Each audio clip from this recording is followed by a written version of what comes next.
भादौ महीने की पहली तारीख थी।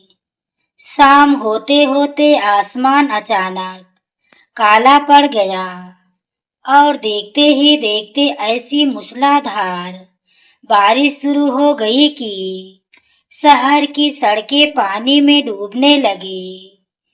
उसी बारिश में मीरा अपनी 10 साल की बेटी गुड़िया का हाथ पकड़े एक सुनसान सड़क पर भागती जा रही थी। मीरा के पास ना छाता था, ना कोई सामान, बस अपनी बेटी के शरीर पर पड़ी एक पतली सी चादर थी, जिसे वह बार बार उसके सिर पर डालने की कोशिश कर रही थी। कुछ महीने पहले उसके पति की बीमारी से मौत हो गई थी और पति के इलाज में जो थोड़ा बहुत घर था वह भी बिक चुका था। जिस मकान में वह किराए पर रहती थी, उसके मालिक ने 2 दिन पहले किराया ना देने पर सामान बाहर निकाल दिया था।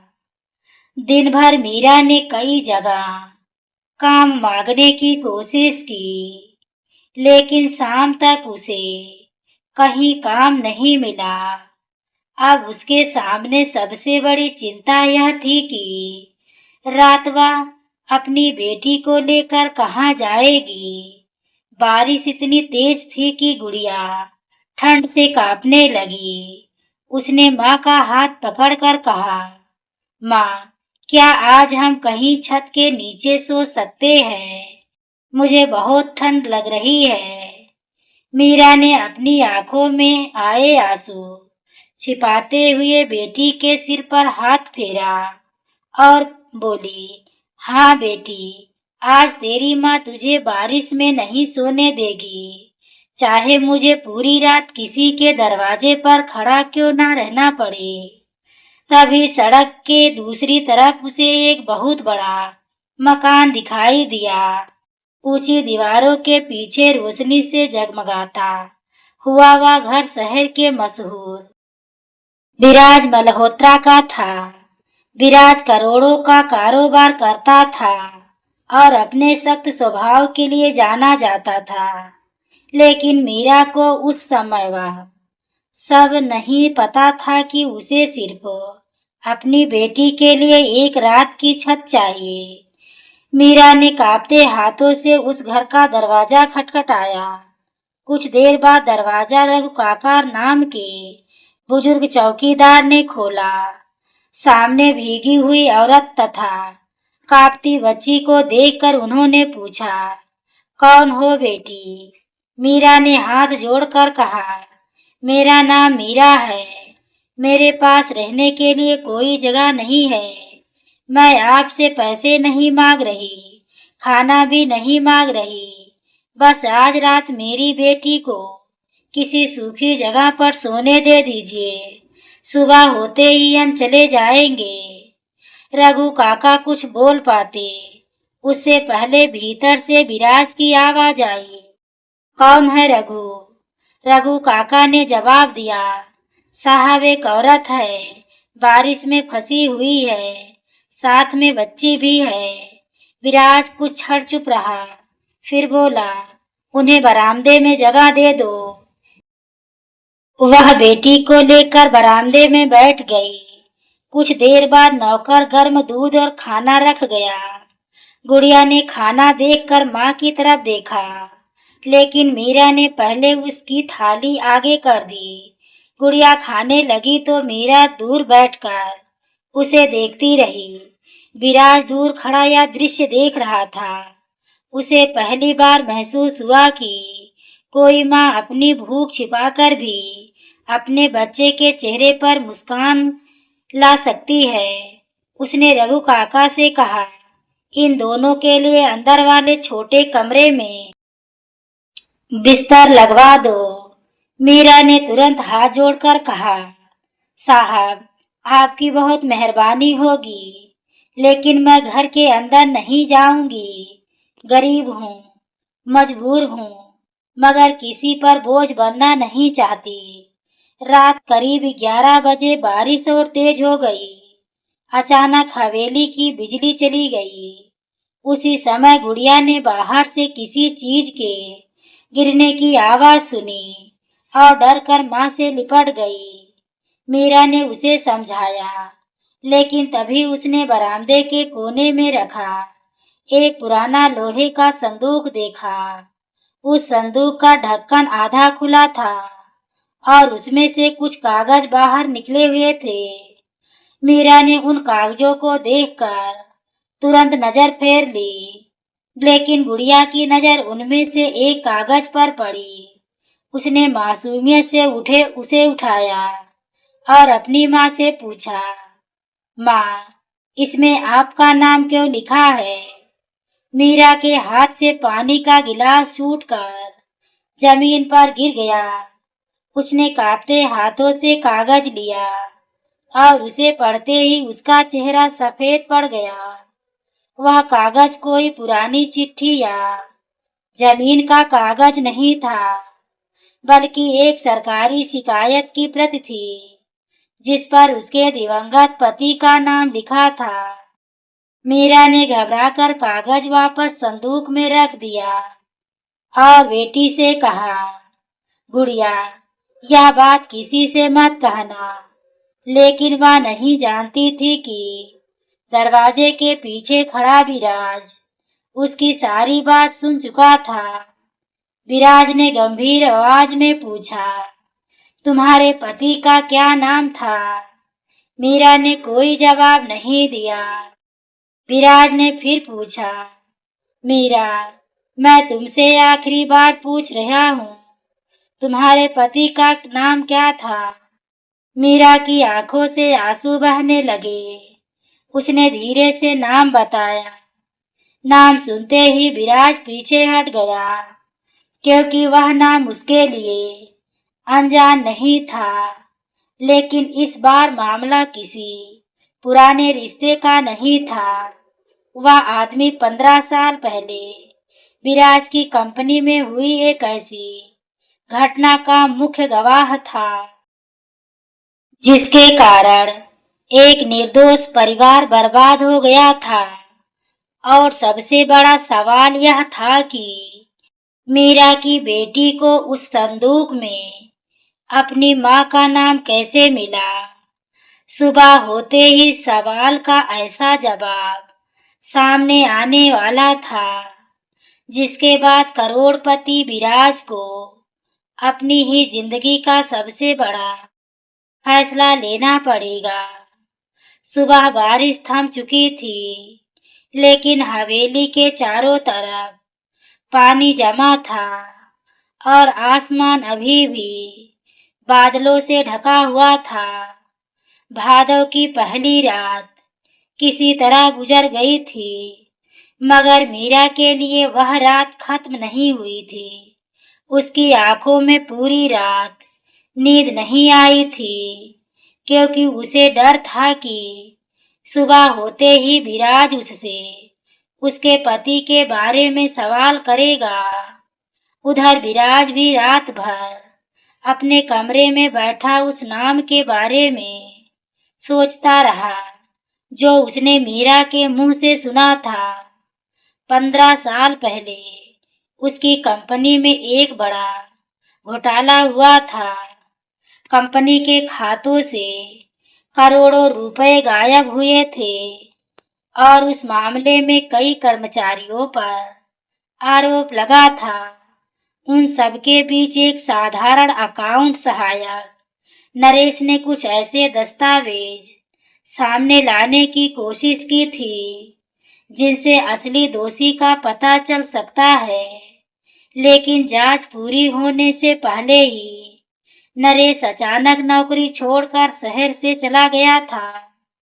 कुछ महीनों बाद खबर मिली कि उसकी बीमारी से मौत हो गई। विराट तब बहुत छोटा था और अपने पिता के कारोबार को संभालने में व्यस्त था, इसलिए उसने कभी उस मामले की तह तक जानने की कोशिश नहीं की थी। सुबह करीब 6 बजे विराज बरामदे में आया। मीरा अपनी बेटी गुड़िया के बाल सुखा रही थी। विराज ने सीधे पूछा, मीरा, तुमने कल रात मेरे सवाल का पूरा जवाब नहीं दिया। तुम्हारे पति नरेश मेरे पिता की कंपनी में काम करते थे। मीरा कुछ पल तक चुप रही, फिर बोली, हाँ विराज ने पूछा, और वह सरकारी शिकायत तुम्हारे पास कैसे पहुंची? मीरा ने उसकी तरफ देखा और शांत आवाज में कहा, वह मेरे पास नहीं आई थी साहब, वह मेरे पति ने मरने से पहले मुझे दी थी। विराज का चेहरा गंभीर हो गया। उसने कहा, अगर तुम्हारे पति के पास उस पुराने मामले से जुड़ा कोई सबूत था तो उन्होंने इतने साल किसी को क्यों नहीं बताया? मीरा ने उसकी आंखों में देखते हुए कहा, क्योंकि उन्हें डर था कि सच बोलने से सिर्फ उनकी नौकरी नहीं जाएगी, मेरी बेटी की जिंदगी भी खतरे में पड़ सकती है। विराज ने तुरंत पूछा, किससे डरते थे? मीरा ने सिर झुका लिया, यह मैं नहीं जानती। विराज ने कहा, तुम जानती हो लेकिन बताना नहीं चाहती। मीरा ने पहली बार थोड़ा कठोर होकर जवाब दिया, जिस आदमी ने गरीबी में जिंदगी काटी हो साहब, वह हर बात इसलिए नहीं छिपाता कि उसे कोई राज मालूम है। कई बार वह इसलिए चुप रहता है क्योंकि उसके बाद अपने बच्चे को बचाने के अलावा कोई रास्ता नहीं होता। उसकी बात सुनकर विराज कुछ क्षण तक चुप रहा। तभी गुड़िया ने मासूमियत से पूछा, माँ, अगर पापा इतने अच्छे थे तो उन्हें डर किससे लगता था? मीरा की आंखें भर आई। उसने बेटी को अपने पास खींचकर कहा, तुम्हारे पापा अच्छे थे बेटी, बहुत अच्छे थे। बस उन्होंने गलत लोगों के खिलाफ सच बोलने की कोशिश की थी। उसी समय रघु काका तेजी से वहां आए और बोले, साहब, आपको नीचे कार्यालय में तुरंत बुलाया है। विराज वहां पहुंचा तो उसका पुराना वकील अमित सूद कुछ फाइलें लेकर खड़ा था। अमित ने कहा, विराज, आपने कल रात मुझे फोन किया था। मैंने पुराने रिकॉर्ड निकलवाए हैं। 15 साल पहले की उस शिकायत में नरेश का नाम जरूर है, लेकिन फाइल में उसके बाद की कोई कार्यवाही दर्ज नहीं है। विराज ने हैरानी से पूछा, कोई कार्रवाई नहीं? अमित ने सिर हिलाते हुए कहा, नहीं, लेकिन एक बात बहुत अजीब है। शिकायत की मूल प्रति सरकारी रिकॉर्ड से गायब है। हमारे पास सिर्फ उसकी स्कैन कॉपी बची है। विराज ने तुरंत पूछा, और यह कॉपी कहाँ से मिली? अमित ने एक दूसरा कागज उसकी ओर बढ़ाया और कहा, आपके पिता के पुराने निजी कार्यालय से।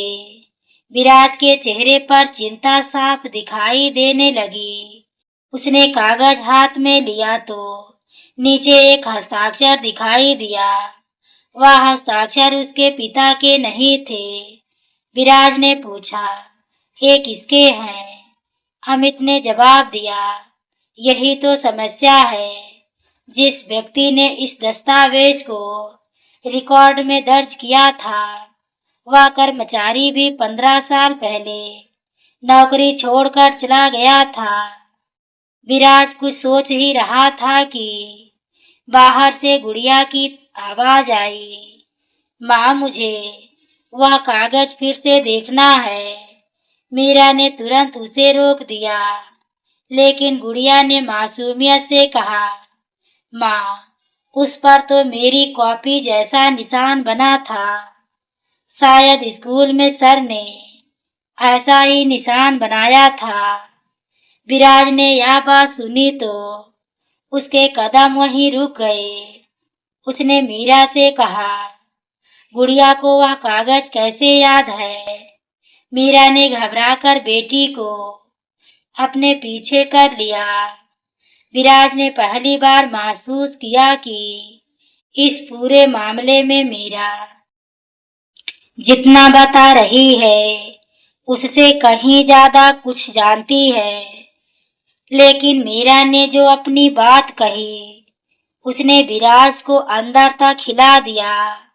मीरा ने कहा, मैंने कल रात झूठ नहीं बोला था साहब।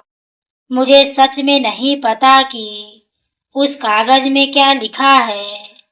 मेरे पति ने मुझे सिर्फ इतना कहा था कि अगर कभी हमारी जिंदगी ऐसी जगह पहुंच जाए जहां कोई हमें सहारा देने वाला ना हो, तो भादों की पहली बारिश के बाद जिस घर में मुझे छत मिले वहां यह कागज दिखा देना। विराज ने हैरानी से पूछा, उन्होंने ऐसा क्यों कहा था? मीरा ने उसकी तरफ देखा और बोली, क्योंकि उन्होंने कहा था कि उस घर का मालिक ही एक दिन इस सच को दुनिया के सामने ला सकता है। विराज कुछ बोल नहीं पाया। उसे समझ नहीं आ रहा था कि एक गरीब आदमी जिसकी मौत को 15 साल बीत चुके थे, उसे लेकर इतना निश्चिंत कैसे हो सकता था। और तभी अमित सूद ने फाइल का आखिरी पन्ना खोलकर कहा, विराज, एक बात और है। इस शिकायत पर आखिरी तारीख 15 साल पहले की नहीं है। विराज ने चौंक कर पूछा, तो फिर किस तारीख की है? अमित ने पन्ना उसकी ओर बढ़ा दिया। तारीख देखकर विराज के पैरों तले जमीन खिसक गई, क्योंकि वह तारीख नरेश की मौत के 3 दिन बाद की ही थी। विराज की नजर उस तारीख पर जम गई। उसके हाथ में पकड़ी फाइल कांप रही थी। नरेश की मौत के 3 दिन बाद उसी शिकायत पर किसी ने हस्ताक्षर किए थे, जबकि सरकारी रिकॉर्ड के अनुसार उस समय नरेश इस दुनिया में नहीं था। विराज ने अमित से पूछा, यह कैसे संभव है? अमित ने धीमी आवाज में कहा, कागज के हिसाब से तो यह संभव नहीं है। या तो रिकॉर्ड में बहुत बड़ी गड़बड़ी हुई है, या फिर किसी ने जानबूझकर नरेश की मौत के बाद उसके नाम का इस्तेमाल किया। विराज कुछ देर तक चुप रहा। फिर उसने कहा, मुझे पूरी फाइल चाहिए, एक एक पन्ना। आज ही अमित ने सिर हिलाया और फाइल समेटने लगा। तभी विराज की नजर दरवाजे पर खड़ी मीरा पर पड़ी। वह सब सुन चुकी थी। उसके चेहरे पर डर साफ दिखाई दे रहा था। विराज ने मीरा से पूछा, तुम्हें पता था कि तुम्हारे पति की मौत के बाद भी इस शिकायत पर कार्रवाई हुई थी? मीरा ने धीरे से सिर हिलाया। हाँ साहब। विराज चौंक गया। फिर तुमने मुझे पहले क्यों नहीं बताया? मीरा ने जवाब दिया, क्योंकि मुझे खुद नहीं पता था कि उस कागज में क्या लिखा है। मेरे पति ने मरने से पहले सिर्फ इतना कहा था कि इसे संभाल कर रखना और तब तक किसी को मत दिखाना जब तक मेरी बेटी इतनी बड़ी ना हो जाए कि सच समझ सके। विराज ने पूछा, तुम्हारी बेटी मीरा ने गुड़िया की तरफ देखा और कहा, हाँ, उन्होंने कहा था कि जिस दिन गुड़िया अपने पिता के बारे में सवाल पूछने लगे, उस दिन यह कागज उस आदमी को दे देना जिसके घर में भादों की पहली बारिश में हमें बिना सवाल पूछे छत मिल जाए। विराज ने हैरानी से पूछा, तुम्हें कैसे पता था कि वह आदमी मैं ही होऊंगा? मीरा ने सिर उठाकर कहा, मुझे नहीं पता था। कल रात तक मैं आपको जानती तक नहीं थी, लेकिन मेरे पति को शायद पता था। यह सुनकर विराज के भीतर एक अजीब बेचैनी उठी। उसने अपने पिता की पुरानी डायरी निकलवाई। उसमें कंपनी से जुड़े कर्मचारियों और पुराने मामलों की नई बातें लिखी थी। पन्ने पलटते पलटते अचानक उसे नरेश का नाम दिखाई दिया। नाम के सामने केवल एक वाक्य लिखा था, नरेश को चुप कराने का जिम्मा अब मेरे हाथ में नहीं है। विराज ने यह पन्ना कई बार पढ़ा। उसे पहली बार महसूस हुआ कि उसके पिता भी उस घटना के बारे में सब कुछ जानते नहीं थे। उसी समय गुड़िया धीरे धीरे विराज के पास आई। उसके हाथ में एक छोटी सी पुरानी नोटबुक थी। उसने कहा, अंकल या माँ को मत बताइएगा, लेकिन यह मुझे कल रात बरामदे में मिली थी। विराज ने नोटबुक लेकर देखा। पहले पन्ने पर बच्चे जैसी लिखावट में कुछ नाम लिखे थे। उनमें से एक नाम देखकर विराज का चेहरा बदल गया। वह नाम उसके पिता की कंपनी के पुराने सुरक्षा अधिकारी देवेंद्र चौहान का था। विराज ने पूछा, गुड़िया, क्या तुम्हें कहाँ मिली? गुड़िया ने बरामदे की तरफ इशारा किया और कहा, वही उस पुराने संदूक के नीचे। मीरा ने यह सुना तो घबरा गई।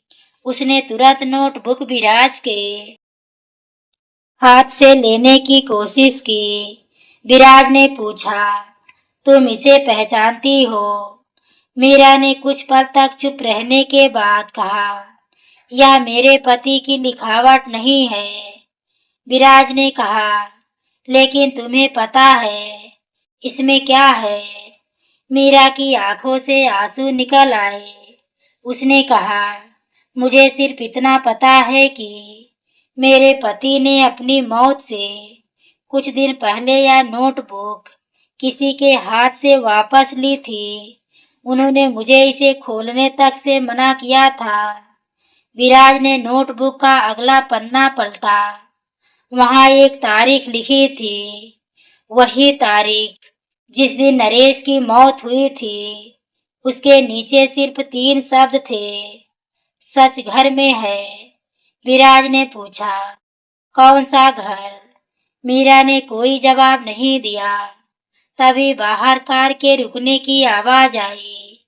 रघु काका दौड़ते हुए अंदर आए और बोले, साहब, देवेंद्र चौहान नाम का एक आदमी आपसे मिलने आया है।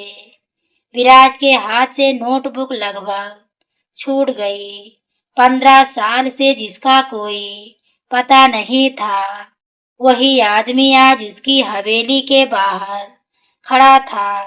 विराज ने तुरंत कहा, उसे अंदर भेजो। कुछ ही क्षण बाद एक अधेड़ उम्र का आदमी कमरे में आया। उसके कपड़े साधारण थे और चेहरे पर थकान थी। उसने विराज को देखा, फिर मीरा को देखा और आखिर में गुड़िया पर उसकी नजर टिक गई। उसकी आंखों में अचानक आंसू आ गए। वह धीरे से बोला, तो आखिर नरेश की बेटी यहाँ पहुंच ही गई। मीरा के चेहरे का रंग उड़ गया। विराज ने कठोर आवाज में पूछा, आप गुड़िया को कैसे जानते हैं? देवेंद्र जवाब देने के बजाय अपनी जेब से एक पुरानी तस्वीर निकाली और मेज पर रख दी। तस्वीर देखकर मीरा के मुंह से चीख निकल गई, क्योंकि तस्वीर में नरेश के साथ खड़ा आदमी देवेंद्र नहीं था, वह विराज के पिता थे।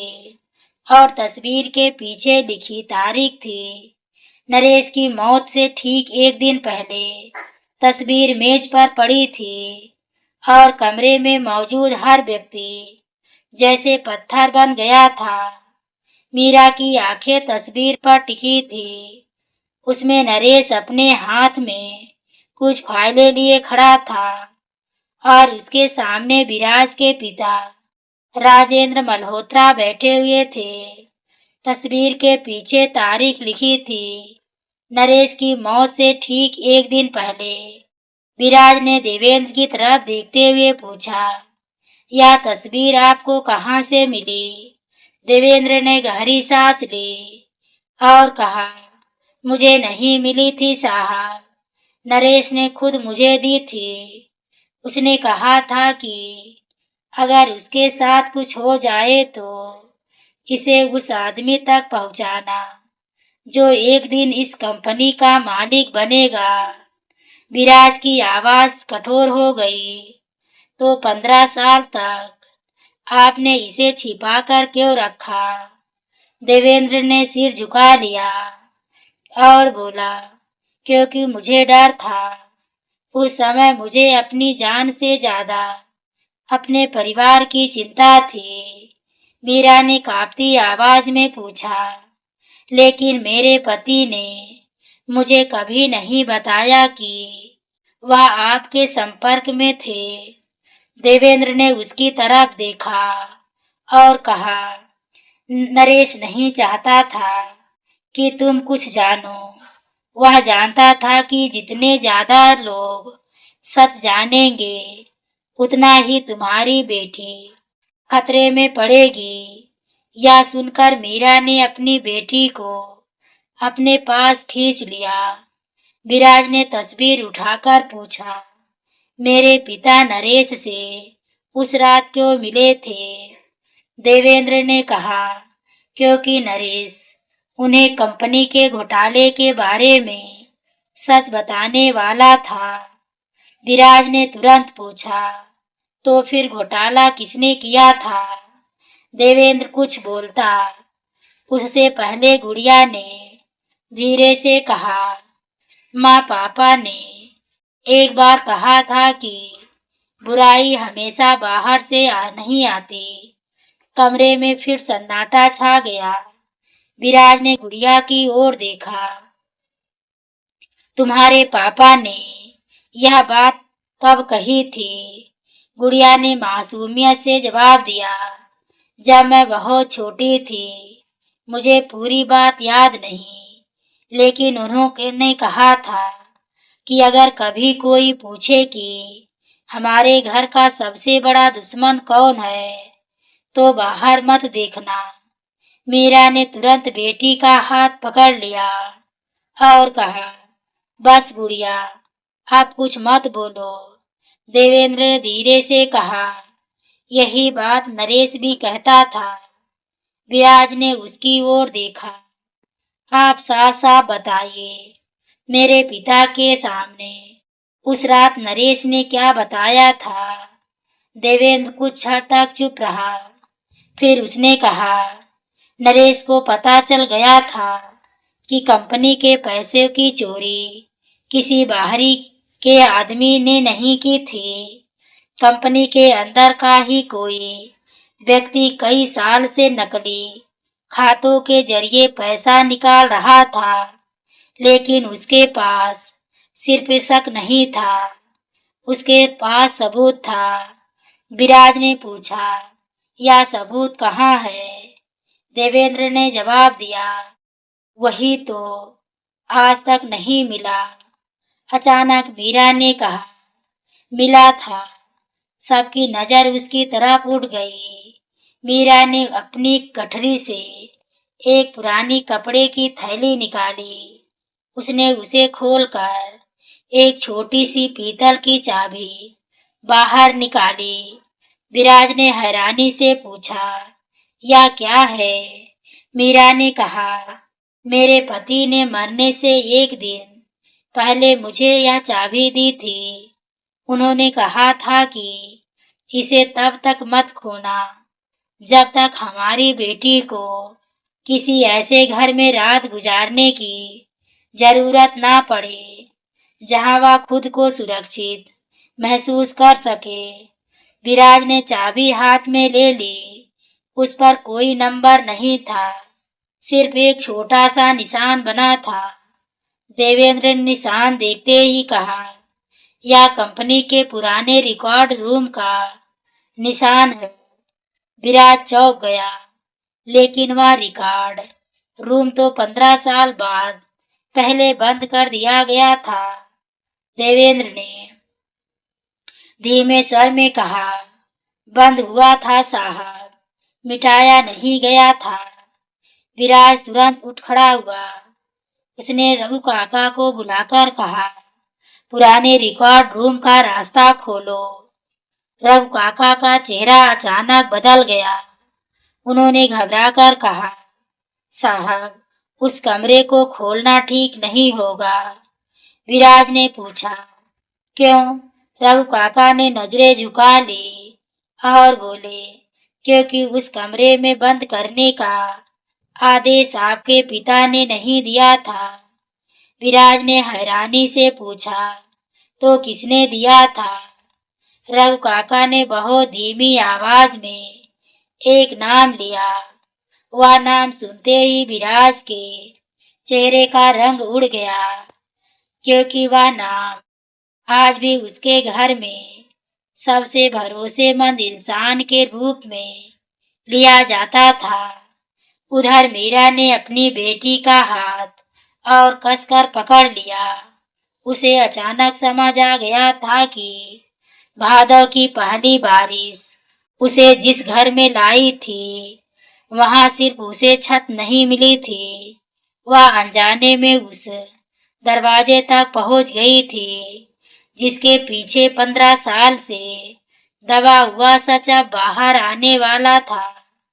विराज ने रघु काका की तरफ देखा और पूछा, आपने जिस नाम का जिक्र किया वह कौन है?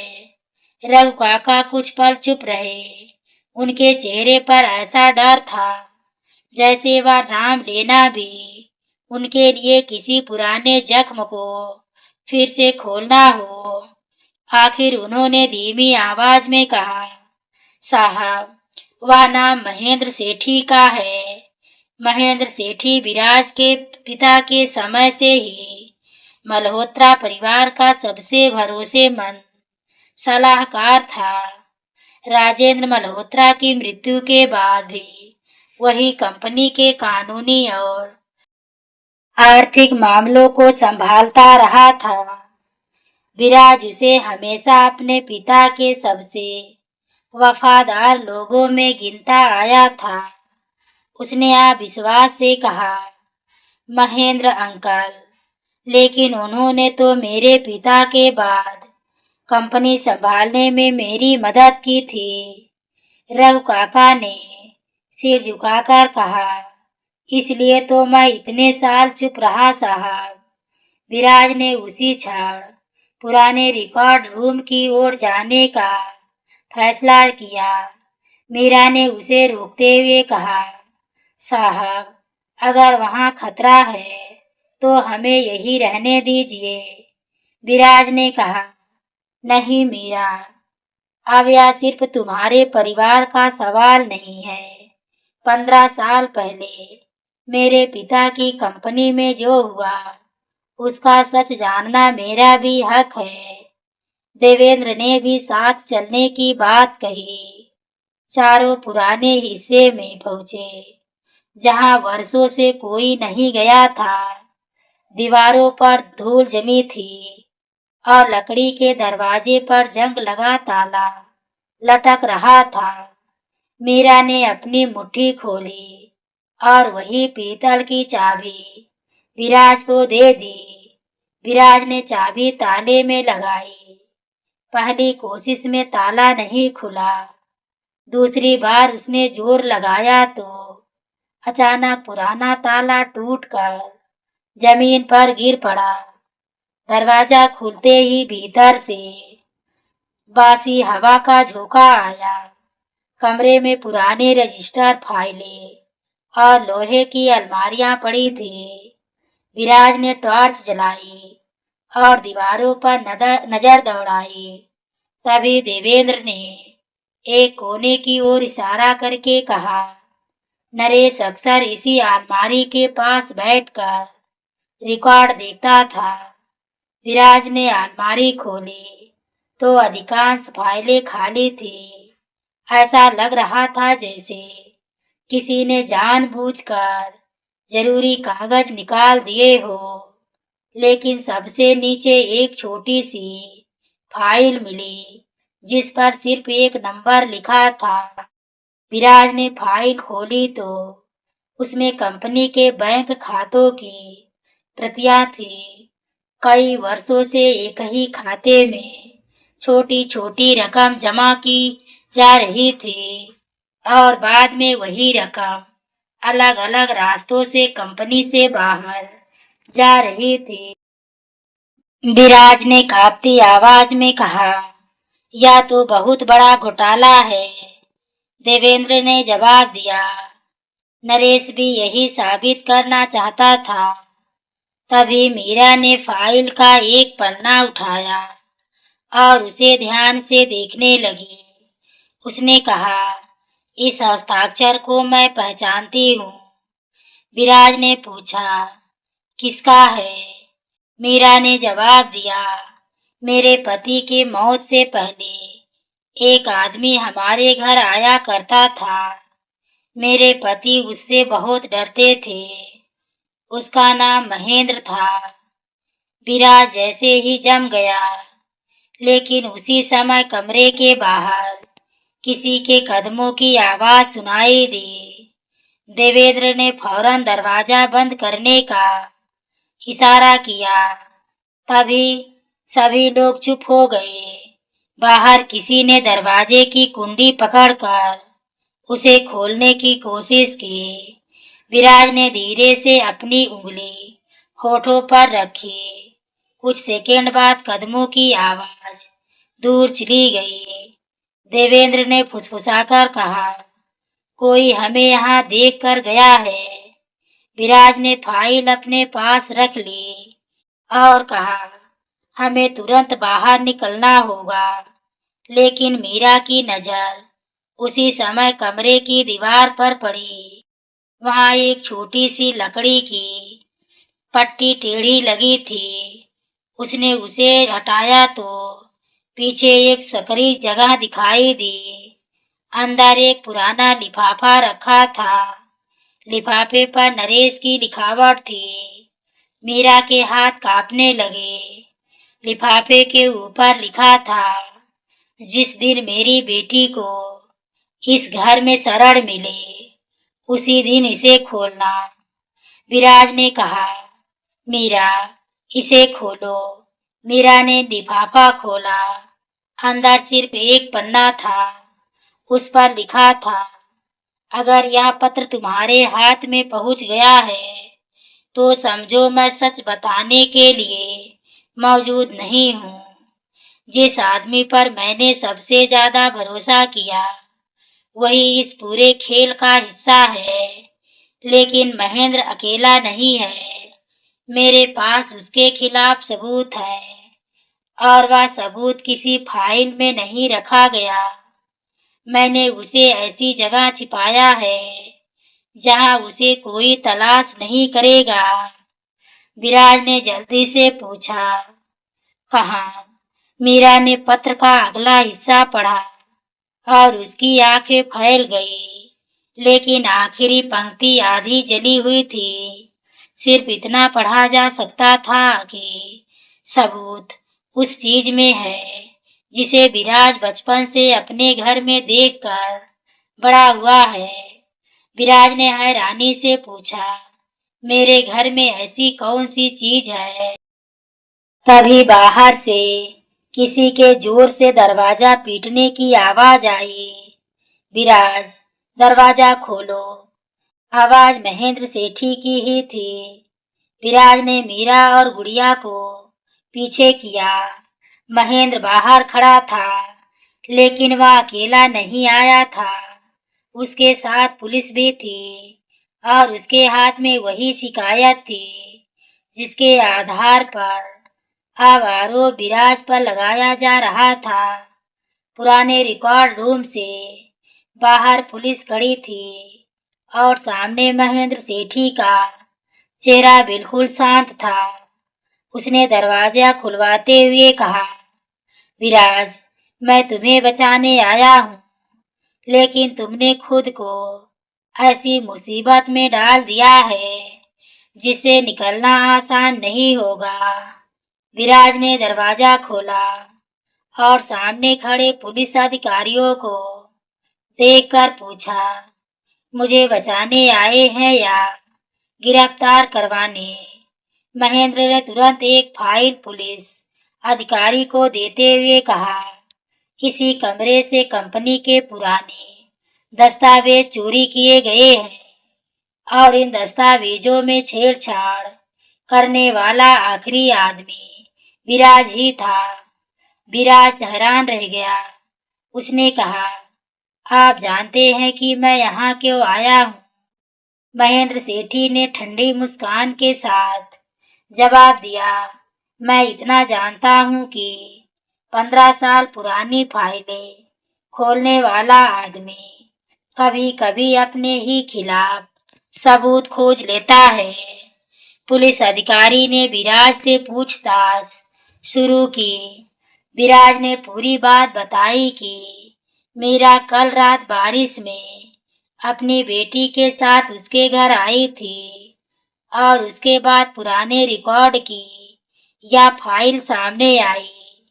लेकिन महेंद्र ने तुरंत कहा, सर, यह महिला झूठ बोल रही है।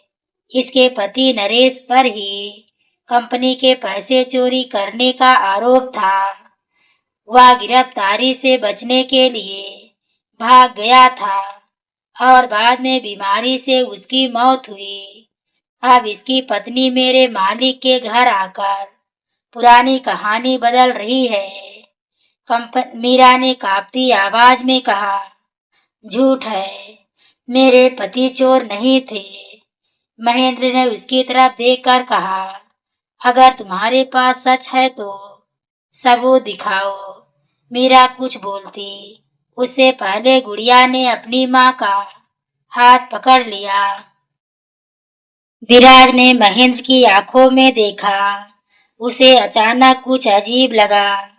वह आदमी जिसे वह वर्षों से अपने पिता का सबसे भरोसेमंद साथी समझता आया था, आज नरेश की मौत का जिक्र ऐसे कर रहा था जैसे उसे उस घटना की हर छोटी बात पता हो। विराज ने पूछा, महेंद्र अंकल, आपको कैसे पता कि नरेश की मौत बीमारी से हुई थी? महेंद्र ने तुरंत कहा, क्योंकि पुलिस रिकॉर्ड में यही लिखा है। विराज ने कहा, लेकिन उस रिकॉर्ड में मौत का कारण सार्वजनिक नहीं किया गया था। वह रिपोर्ट सिर्फ परिवार के पास थी। महेंद्र के चेहरे पर पहली बार घबराहट दिखाई दी। विराज ने पुलिस अधिकारी की तरफ देखा और कहा, यही आदमी कुछ छिपा रहा है। महेंद्र ने बात संभालते हुए कहा, यह सिर्फ मेरा अनुमान था। तभी मीरा ने अपनी गठरी से वह पुरानी सरकारी शिकायत निकाली। उसने उसे पुलिस अधिकारी को देते हुए कहा, इस कागज को देखिए। मेरे पति की मौत के 3 दिन बाद इस पर कार्रवाई शुरू हुई थी। अधिकारी ने कागज देखा और तुरंत गंभीर हो गए। उन्होंने पूछा, यह मूल दस्तावेज है? मीरा ने कहा, नहीं, इसकी प्रति है। मूल दस्तावेज गायब कर दिया गया था। महेंद्र ने तुरंत कागज छीनने की कोशिश की, लेकिन विराज ने उसका हाथ रोक दिया। महेंद्र गुस्से में बोला, तुम्हें नहीं पता तुम क्या कह रहे हो? विराज ने शांत स्वर में कहा, 15 साल तक मुझे भी नहीं पता था, अब शायद पता चलने वाला है। तभी गुड़िया ने अपनी माँ से कहा, माँ पापा ने जो बात कही थी वह बताओ ना। मीरा ने बेटी की ओर देखा, उसकी आंखों में आंसू थे। उसने कहा, तुम्हारे पापा ने मरने से पहले मुझसे कहा था कि अगर कभी यह सच सामने आए तो एक चीज जरूर दिखाना। उसने अपनी गठरी से एक छोटी सी पुरानी घड़ी निकाली। विराज ने घड़ी की देखा और अचानक चौंक गया। वह घड़ी उसके पिता की ही थी। महेंद्र का चेहरा सफेद पड़ गया। पुलिस अधिकारी ने पूछा, यह घड़ी आपको कहाँ से मिली? मीरा ने कहा, मेरे पति के पास थी, उन्होंने कहा था यह उन्हें राजेंद्र साहब ने दी थी। विराज ने घड़ी अपने हाथ में ले ली। पीछे की तरफ कुछ खुदा हुआ था। उसने धूल साफ की तो वहां एक छोटा सा नंबर दिखाई दिया, 17B। देवेंद्र अचानक बोला, यह नंबर मैंने पहले देखा है। विराज ने पूछा, कहाँ? देवेंद्र ने कहा, आपके पिता के पुराने घर में। विराज ने तुरंत अपने दिमाग पर जोर दिया। बचपन से उसके कमरे में एक पुरानी लकड़ी की दीवार घड़ी लगी थी, जिसे उसके पिता ने कभी किसी को छूने तक नहीं दिया था। वह घड़ी वर्षों से उसी जगह टंगी थी। विराज ने धीमे स्वर में कहा, 17B, वही घड़ी। महेंद्र पीछे हटने लगा। पुलिस अधिकारी ने उसे रोकते हुए पूछा, आप पीछे क्यों हट रहे हैं? महेंद्र ने कोई जवाब नहीं दिया। विराज ने उसी क्षण पुलिस से कहा, मुझे अपने घर चलना होगा। लेकिन महेंद्र ने अचानक जेब से मोबाइल निकाला और किसी को फोन करते हुए कहा, वह घड़ी अगर अभी भी घर में है तो उसे वहां से हटाना होगा। कमरे में मौजूद सभी लोग उसकी तरफ देखने लगे। महेंद्र को समझ आया कि उससे बड़ी गलती हो चुकी है। विराज ने कहा, अब समझ आया कि आप किस चीज से डर रहे हैं। महेंद्र कुछ नहीं बोला। विराज तुरंत हवेली की तरफ रवाना हुआ, लेकिन जब वह अपने पिता के पुराने कमरे में पहुंचा तो उसकी सांस रुक गई। दीवार पर लगी वह घड़ी गायब थी और उसकी जगह दीवार पर सिर्फ एक छोटा सा कागज चिपका था। उस पर लिखा था, सच तुम्हारे घर में है विराज, लेकिन उसे ढूंढने से पहले यह जान लो कि तुम्हारे पिता ने तुम्हें बचाने के लिए क्या छिपाया था। विराज ने कागज हाथ में लिया। तभी पीछे से मीरा की आवाज आई, साहब, शायद अब मुझे आपको यह बात बतानी होगी जो मैंने 15 साल से अपनी बेटी से भी छिपा रखी है। मीरा की आंखों में आंसू थे और उस बात का संबंध नरेश की मौत से नहीं, विराज की अपनी माँ से था। मीरा की बात सुनकर विराज कुछ क्षण तक उसे देखता रहा। कमरे में मौजूद हर व्यक्ति चुप था। मीरा ने कांपती आवाज में कहा, साहब, आपकी माँ बुरी इंसान नहीं थी, लेकिन 15 साल पहले जो हुआ उसमें वह भी एक ऐसी मजबूरी में फंस गई थी जिसका सच उन्होंने आखिरी सांस तक अपने सीने में दबाए रखा। विराज ने बेचैनी से पूछा, मेरी माँ को क्या पता था? मीरा ने कहा, उन्हें पता था कि कंपनी में पैसे चोरी नहीं हो रहे थे, बल्कि किसी बहुत बड़े धोखे का हिस्सा बन रहे थे। आपके पिता को जब असली सच्चाई पता चली तो उन्होंने नरेश से सारे सबूत इकट्ठा करने को कहा, लेकिन महेंद्र को यह बात पता चल गई। उसने नरेश को डराया और उसके परिवार को नुकसान पहुंचाने की धमकी दी। विराज ने पूछा, फिर मेरी माँ ने क्या किया? मीरा की आंखों में आंसू बहने लगे। आपकी माँ ने नरेश की पत्नी होने के नाते मेरी मदद की। उन्होंने मेरे पति से कहा था कि सारे कागज घर में मत रखना। उन्होंने यही वह घड़ी आपके पिता से ली और उसके अंदर छिपे छोटे से खाने में एक मेमोरी कार्ड रख दिया था। लेकिन उसी रात नरेश की तबीयत अचानक बिगड़ी। उसे अस्पताल ले जाया गया और वह वहीं उसकी मौत हो गई। आपकी माँ ने समझ लिया था कि अब महेंद्र उस सबूत को ढूंढने के लिए किसी भी हद तक जा सकता है।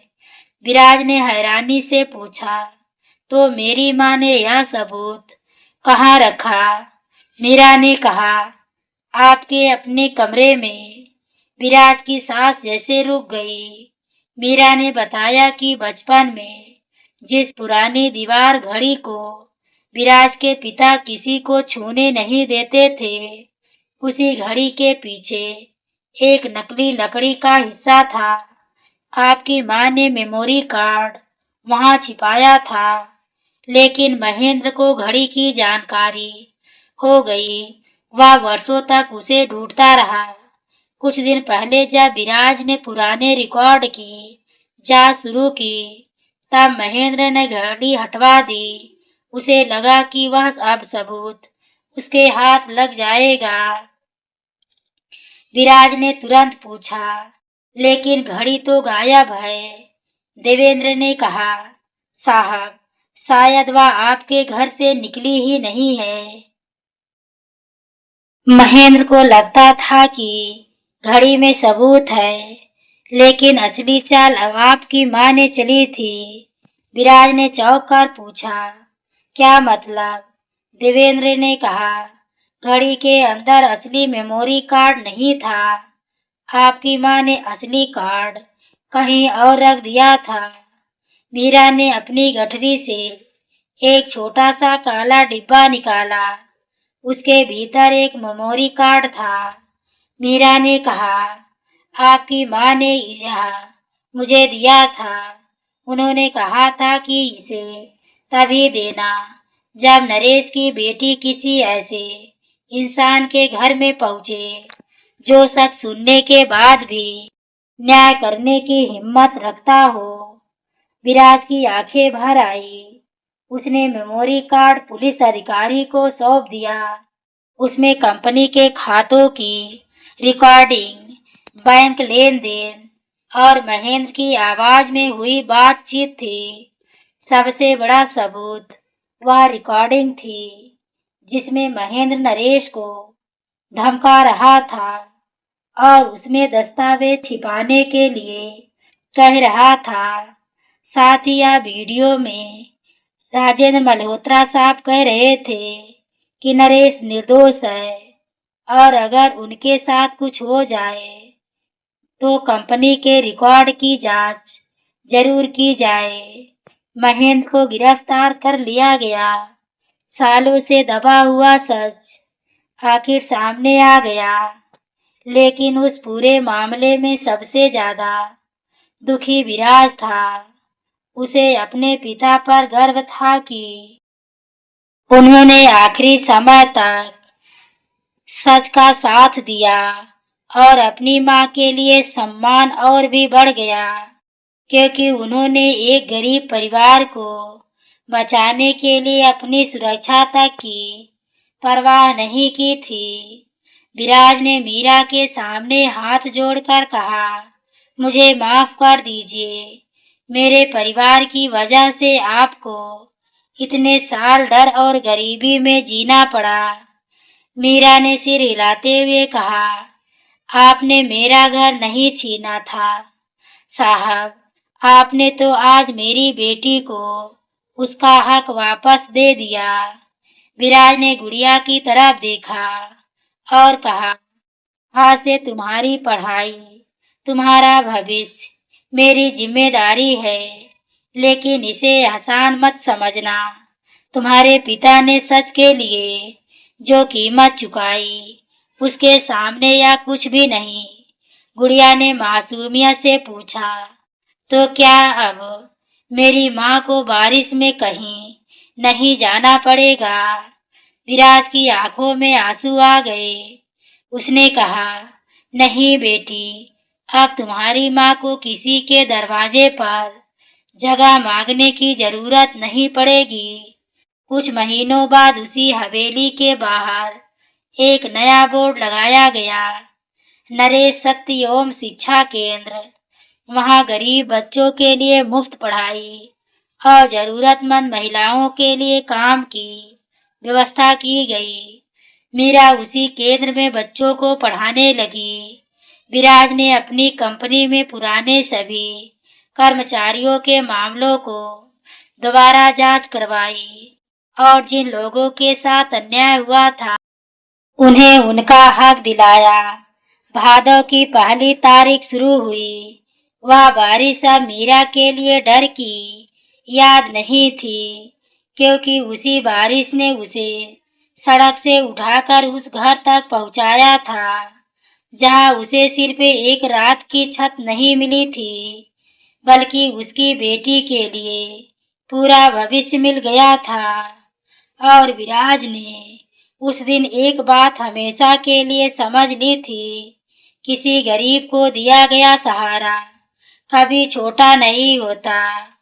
कई बार एक रात की छत किसी की पूरी जिंदगी बदल देती है। यही वजह थी कि उस सुबह जब बारिश के बाद पहली धूप हवेली की खिड़की से अंदर आई, तो मीरा ने आसमान की तरफ देखकर बस इतना कहा, जिस इंसान के पास देने को कुछ नहीं बचता, उसके पास भी किसी की जिंदगी बदल देने की दुआ जरूर बची रहती है। तो दोस्तों, ये रही आज की कहानी। अगर आपके दिल को छू गई हो तो वीडियो को लाइक, शेयर, हाइप करना ना भूलें। पूरी कहानी को सुनने के लिए आपको तहे दिल से धन्यवाद।